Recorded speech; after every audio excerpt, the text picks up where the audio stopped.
Hello everybody, welcome to another Flaming Dice Reviews video. My name is Matt, and today we're going to be taking a look at a small box card game by Action Phase Games called Ninja Camp. Ninja Camp is way different than I thought it was going to be, but I've been very excited to play it. I just recently had a chance to play it a few times, so I thought I would do a review on it. We're going to take a quick look at the gameplay, and then I'll meet you back here for my final thoughts. See you then.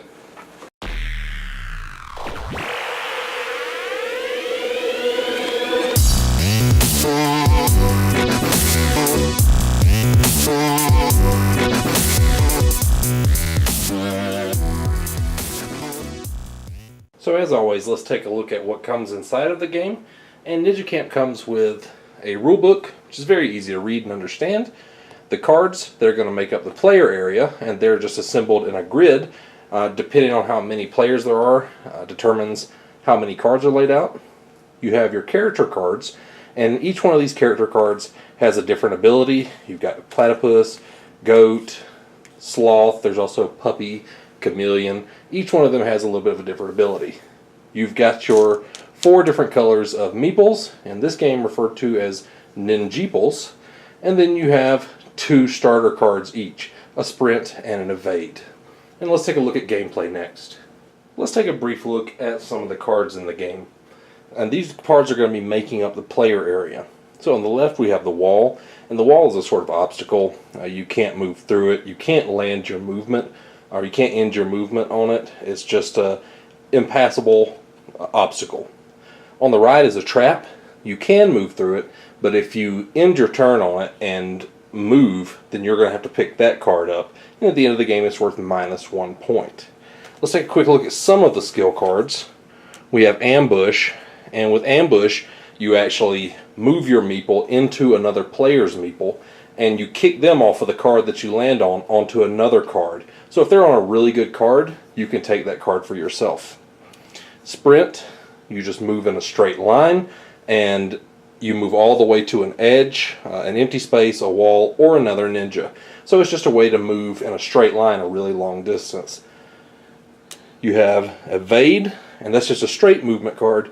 You move 3 spaces, and you can't move on the same space twice. So it's a way to maneuver around the board. You have shadow. Move as if you played the last skill card that was played by an opponent. So if your opponent played something that you really needed, you could play shadow, and you can essentially copy that skill and use it for yourself. And then dodge. Move 1 or 2 spaces, including diagonally.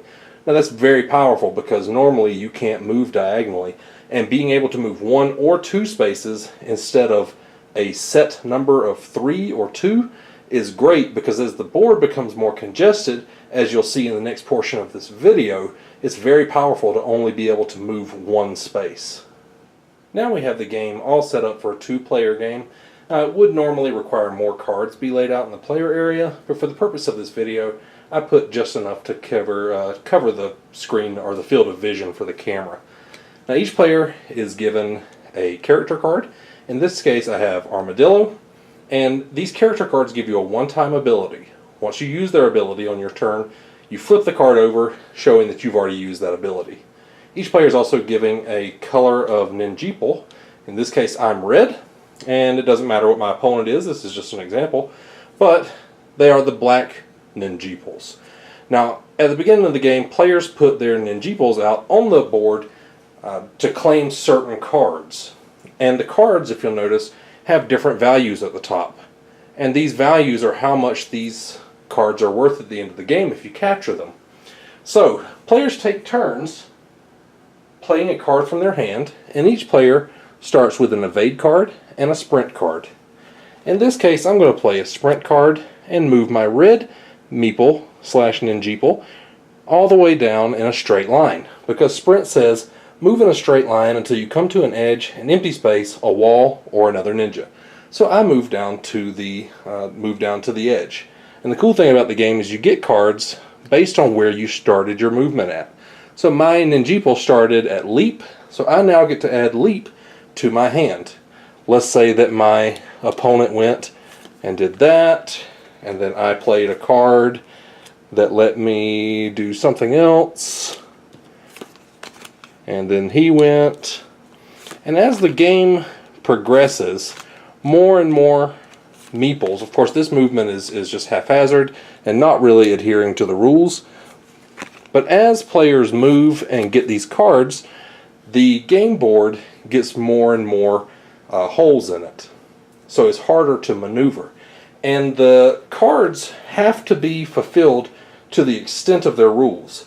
For example, evade says move 3 spaces. You cannot move onto the same space twice. So, as an example, this guy couldn't use that card because you can't move through other meeples and you can't move through walls. So he wouldn't be able to play that card. He's essentially stuck. And gameplay progresses until until every player is out of moves. Then at the end of the game, you take the cards that you've landed on. All the while you've been gathering cards to your hand. And you take the cards that you've ended on, in this case a trap, and a trap is -1 point at the end of the game, and you add up your value. Once you have your value at the end of the game, the player who has the most points wins. Very easy, and that was a very rough example, but it does show you how the game plays. Welcome back, everybody. Now that we've seen how Ninja Camp plays, let's talk about my final thoughts. Well, I really enjoyed Ninja Camp, and I knew I was going to enjoy it from the moment that I first heard about it, but I didn't know I was going to like it this much. The game is a lot of fun. It has a ton of replayability since, just like Five Tribes, the map is completely done at random. You just have a grid pattern and you lay the cards out. You don't even use all of the cards that the game provides. So every game is going to be a little bit different. Speaking of replayability, another thing that adds to that is the fact that there's all these character cards, and every one has a little bit of a different ability, so that further adds to the replayability. The artwork is great, the game is easy to learn, the gameplay is fast, you never have to wait too long till it's your turn, and just like Five Tribes and Kemet, this is one of those games that you just don't see the end coming as fast as it does. You're like, this game's going to take a while, it's going to take a while, still going to be a while, pow, it's over. So I really like that. It kind of adds to the suspense of the game. It really makes you plan ahead. But I really enjoyed Ninja Camp. If you like small box games, if you like a ninja theme, and you like card games, Ninja Camp is definitely a game you're going to want to check out. If you enjoyed this video, please be sure to give it a like and subscribe to the channel. Also visit us at www.flamingdicereviews.com and our page on Facebook at facebook.com/FlamingDiceReviews. Thank you very much for watching, and I'll see you next time. Bye-bye.